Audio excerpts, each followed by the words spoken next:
नमस्कार. मी सुनीता. सगळ्या माझ्या गोड ताईंचं व मैत्रिणींचं आपल्या पुन्हा एका नवीन व्हिडिओमध्ये अगदी मनापासून स्वागत करते.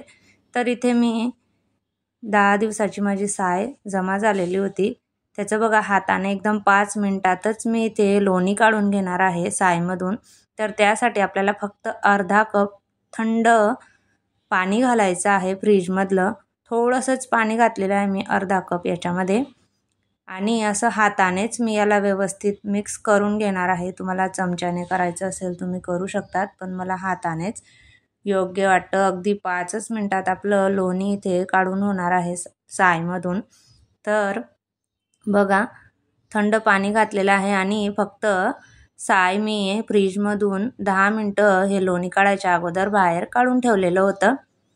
तर बघा, तुम्ही लोणीची कन्सिस्टन्सी बघू शकतात कशी होते. तर आपण असं व्यवस्थित हाताने मिक्स करत गेलो ना, तर बरोबर 5च मिनिटात आपल्या लोण्याचा गोळा बरोबर तयार होऊन जातो. तर अशाच पद्धतीने मी हाताने हे व्यवस्थित मिक्स करत राहणार आहे. चमच्याने ना ते लवकर मिक्स होत नाही, म्हणून मला हातानेच हे करायला आवडतं आणि परफेक्ट पण वाटतं. तर बघा, हळूहळू लोण्याला पाणी सुटेल आणि बरोबर गोळा तयार होईल. अगदी जास्त भांडे वगैरे भरायची पण गरज नाही. मी आधी मिक्सरमध्ये करत होती, पण कधी कधी ना होतं मिक्सरमध्ये पण व्यवस्थित, तर कधी कधी होत नाही.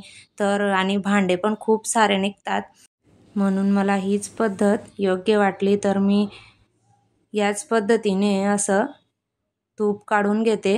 जास्त भांड्यांचा पसारा पण होत नाही. एकाच टोपामध्ये मी ही साय काढून घेतलेली होती आणि त्याच्यामध्ये फक्त अर्धा कप थंड पाणी घातलं आणि आता त्याच कपामध्ये हे लोणी आपलं व्यवस्थित असं मिक्स झालं. बघा कसं हे होतंय. तर व्यवस्थित हळूहळू लोणी एकजीव होतंय आणि पाणी एका साईडला राहून जातंय.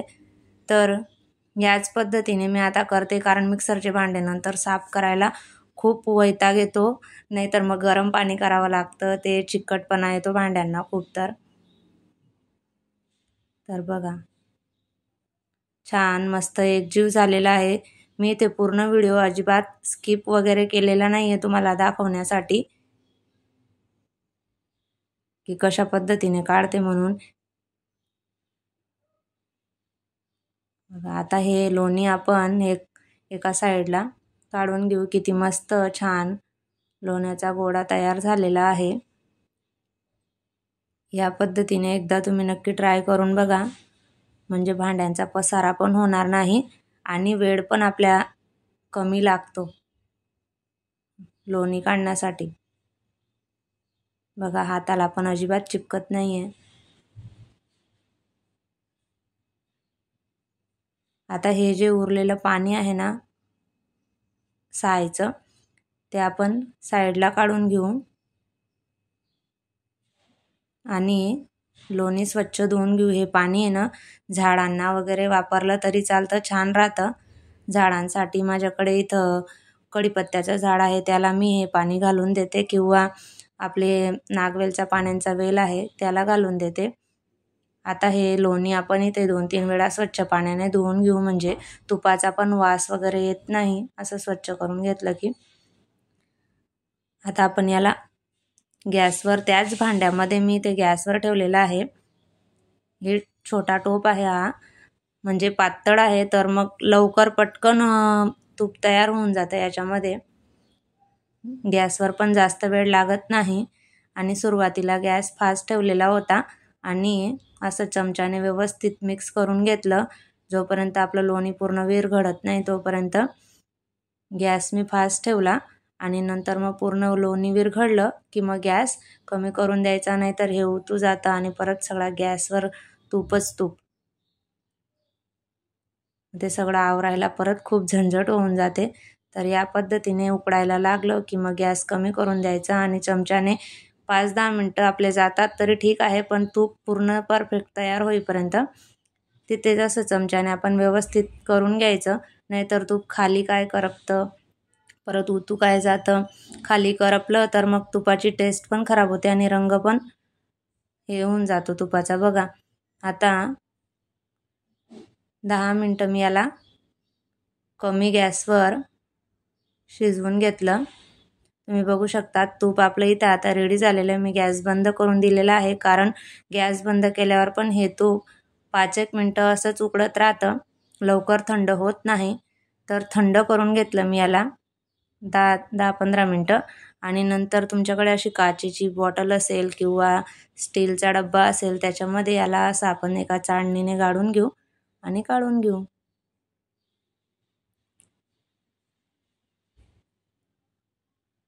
तर बघा, छान तूप आपलं इथे तयार झालेलं आहे. तुम्हाला तुपाची ही रेसिपी कशी वाटली तर मला कमेंट करून नक्की सांगा, आणि ही पद्धत एकदा नक्की ट्राय करून बघा, तुम्हाला खूप सोपी वाटेल. तर आता पुढची तयारी म्हणजे आज मी सगळं क्लिनिंगचं काढलेलं होतं. तर त्यासाठी सर्वात अगोदर मी फ्रीजमधली ही भांडी होती ना काचेची, ते सगळे कंटेनर बाहेर काढून घेतले आणि व्यवस्थित स्वच्छ धुवून घेतले अगोदर सगळे. आता हे सुकतायत तोपर्यंत आपण फ्रीजचं क्लिनिंग करून घेऊ. तर फ्रीज एका याच्यात पाणी घेतलेलं आहे मी. त्याच्यात तुम्ही लिक्विड वगैरे, कपड्यांचं लिक्विड असेल किंवा डेटॉल किंवा शॅम्पू जरी टाकला तरी चालेल, आणि एकदा ओल्या फडक्याने नंतर मग सुक्या फडक्याने अशा प्रकारे आपण फ्रीज क्लिनिंग आठवड्यातून एकदा किंवा 15 दिवसातून तरी केलाच पाहिजे. नाही तर आपण फ्रीजचा वास पण खूप घाण येतो नाहीतर मग. आणि बऱ्याच वेळेला आपण काय करतो, काही पण वस्तू आणतो आणि तशाच ठेवतो मग फ्रीजमध्ये खूप सारी हे होऊन जाते, जमा होऊन जातं सगळं, आणि मग गर्दी होते आणि परत आपण नवीन आणलेलं सामान कुठे ठेवायचं हा प्रश्न आपल्याला पडतो. तर जागासुद्धा उरत नाही आणि फ्रीजमध्ये ठेवायला. त्याच्यामुळे वेळच्या वेळी जर आपण अशा प्रकारे फ्रीज क्लिनिंग करत राहिलो ना, तर दिसायला पण छान दिसतं आणि वस्तू पण व्यवस्थित जागेवर सापडते.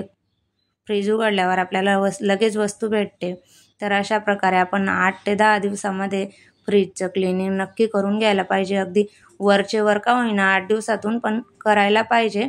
आणि डीप क्लिनिंग महिन्यातून एकदा तरी करून घ्यायची, म्हणजे फ्रीज स्वच्छ पण दिसतो, वस्तू पण आपल्याला टायमिंगवर भेटतात आणि फ्रीजचा घाण वास पण येत नाही. त्याच्यामुळे आता इथे सगळी भांडी जी धुवून घेतलेली होती काचेची, ती सगळी लावून घेतलेली आहेत आणि त्यातलं सामान वगैरे सगळं सेट करून घेणार आहे. तर हे सगळं आता लावून घेते मी.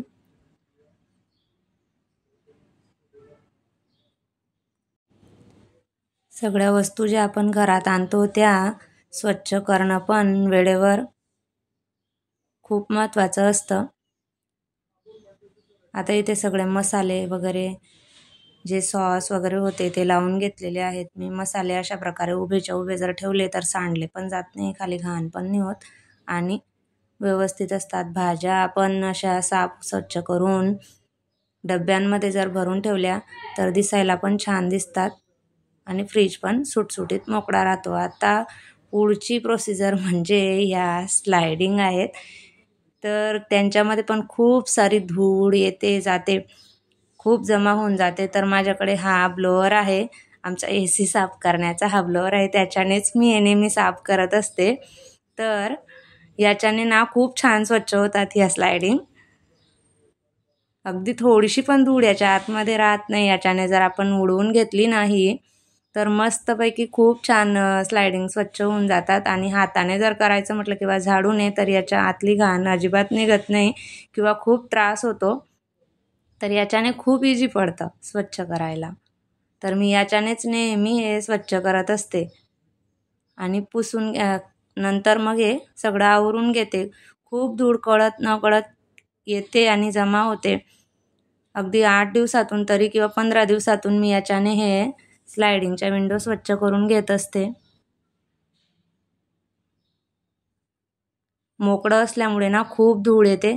तर असं बेडच्या पाठीमागून वगैरे, सोफ्याच्या पाठीमागून स्वच्छ केलं ना सगळी धूळ निघून जाते. किंवा या जाड्या या हवेसाठी आपल्याला महत्त्वाच्याच आहेत, पण यांच्यामध्ये पण खूप धूळ आपण जर नाही स्वच्छ केलं ना खूप धूळ जमा होऊन जाते. तर तुमच्याकडे जर असा ब्लोअर वगैरे किंवा व्हॅक्यूम क्लीनर नसेल तर असा ब्रश येतो, त्या ब्रशने पण आपण या एकदम स्वच्छ करू शकतो. मी आधी काय करायची, तिकडच्या घरी माझ्या कापडाने पुसून घ्यायची ओल्या. तर त्याच्याने काय होतं, कधी कधी एकदा केलं होतं मी, तर त्याच्याने ना ती जी धूळ असते ना ती त्याला चिपकून जाते आणि अजून जास्त काम वाढून जातं. तर अशा प्रकारे आपण कोरड्या ब्रशने किंवा कशाने व्हॅक्यूम क्लीनरने जर स्वच्छ करून घेतल्या ना तर जाडी खराब पण होत नाही आणि हवा पण व्यवस्थित येते आणि स्वच्छ पण होऊन जातं. पण याचा आवाज खूप येतो या ब्लोअरचा. तर अशा प्रकारे गादी वगैरे पण मी याच्यानेच सगळं हे करून घेते. याच्यावर पण खूप डस्ट बसते.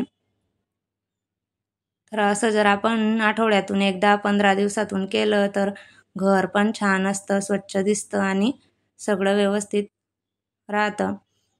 नसेल तर आपण या ब्रशने करू शकतो. ब्रशने पण आपल्याला खूप मदत होते. बरीचशी धूळ आपली याच्याने निघून जाते आणि सगळं व्यवस्थित पण दिसतं. बघा किती धूळ जमा झालेली आहे. बरीचशी धूळ याच्यात जमा झालेली होती. तुम्ही बघू शकतात. आपल्याला असं दिसताना घर चांगलं दिसतं, पण जेव्हा आपण अशा प्रकारे हे क्लिनिंग करतो ना तेव्हा कळतं की किती धूळ होती. असं स्लायडिंगमध्ये वगैरे खूप धूळ निघते. तर आता मी हे सगळं झाडून घेतलेलं आहे. बाहेरच्या साईडला पण खूप धूळ झालेली होती निघालेली. कवर घातलं गादीला. ज्या वेळेला असं क्लिनिंग करायचं असतं तेव्हा मी हे कवर आधी काढून धुवून घेते. नंतर बेडशीट टाकून घेतलं. अशा प्रकारे कॉटनचे बेडशीट जर आपण टाकल्या ना तर खूप छान वाटतात आणि गोळा पण होत नाही बसल्यानंतर आणि व्यवस्थित पण दिसतात. मी ना मागे एक अमावस्येचा आणि याचा गुरुवारच्या रुटीनचा व्हिडिओ टाकलेला होता. तो माझा खूप व्हायरल झाला. त्यामध्ये मला ताईंनी कमेंट केल्या होत्या की ताई डेली रुटीन दाखव, म्हणून मी तुम्हाला आज हे रुटीन शेअर केलं. तुमच्या अशा छान छान रुटीन जेव्हा येतात ना तेव्हा व्हिडिओ बनवण्याचा उत्साह अजून पण वाढतो. तर ताईंनो, आजचा व्हिडिओ तुम्हाला जर खरंच खूप आवडला असेल तर व्हिडिओला लाईक करा, शेअर करा आणि सोबतच आपल्या चॅनलला सबस्क्राईब करा. पुन्हा भेटू नवीन व्हिडिओमध्ये. तोपर्यंत बाय आणि श्री स्वामी समर्थ.